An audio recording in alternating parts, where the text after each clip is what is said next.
Ce soir, nous avons le plaisir d'accueillir le président de l'accueil des villes françaises AVF de Bar-le-Duc. Depuis 2009, cette association œuvre pour faciliter l'intégration des nouveaux arrivants et des personnes qui changent de vie. Il y a des activités conviviales et des liens sociaux qui se tissent. On va en parler tout de suite. Bonsoir Michel. Bonsoir. Merci d'être avec nous. Alors concrètement, qu'est-ce que l'AVF Bar-le-Duc et quelles sont les missions? Mission, c'est accueillir les gens, faire qu'ils ne s'ennuient pas. Donc à partir de là, on les accueille, ils viennent nous rejoindre. Et puis, ben voilà, on leur apporte différentes activités. Voilà. Alors justement, quelles sont ces activités, si on peut en citer quelques-unes? Alors principalement, ça a été longtemps, la principale activité, c'est les langues. On donne des cours de langue, donc anglais, allemand, espagnol, je ne sais plus, italien et les autres, russe, polonais. Aujourd'hui, on a à peu près une centaine de personnes qui font des langues, avec 8 animateurs de langue. Et puis en dehors de ça, il y a 3 groupes de marche avec des niveaux différents. Un groupe vélo, et puis un groupe art créatif. Alors ça va de la peinture au dessin, à la couture, etc. Un groupe de bridge, un groupe de tarot, un groupe théâtral, théâtre. Oui, de la littérature, voilà. Alors l'idée, voilà, c'est d'avoir un grand panel pour plaire à tout le monde finalement. Voilà. Comment l'association elle accompagne ces personnes? Alors vous le disiez, il y a les nouveaux arrivants, mais il y a aussi les personnes qui changent de vie. Vous les contactez, c'est eux qui vous contactent, comment ça se passe? C'est eux qui nous contactent. On se fait connaître, on essaie de faire parler de nous, et de parler de nous par la presse, par l'Est républicain ou par un autre journal, par un autre média, vous par exemple. Et puis, voilà, ils nous rejoignent, ils posent des questions, ils ont une cotisation annuelle qui est de 50 € pour que vous sachiez. Et puis voilà, avec ça, ils ont droit à tout, sauf bien sûr quand on fait des sorties touristiques.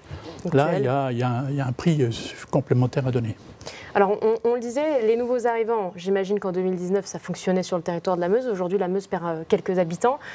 Quels sont un peu les types de personnes que vous avez aujourd'hui, que vous accompagnez aujourd'hui? Alors, la majorité sont des retraités.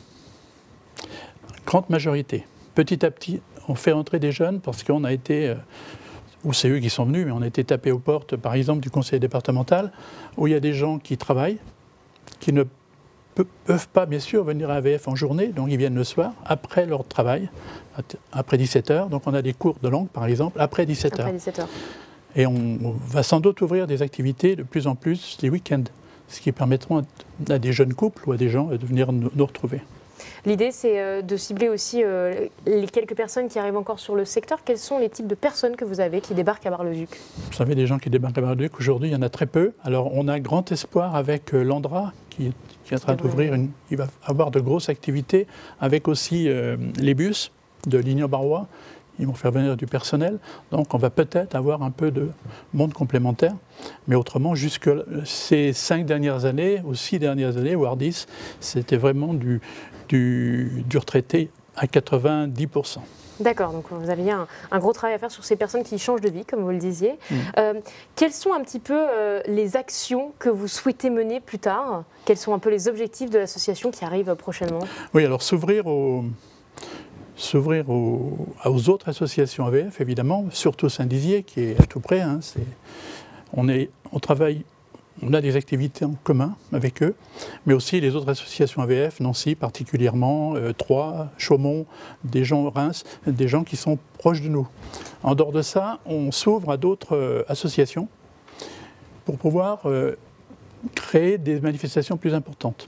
On n'est pas tout seul, on le fait. Par exemple, prochainement, il y a une manifestation qui se passe le 16, le 17, je crois que c'est le 17, c'est un samedi, le 17 mai.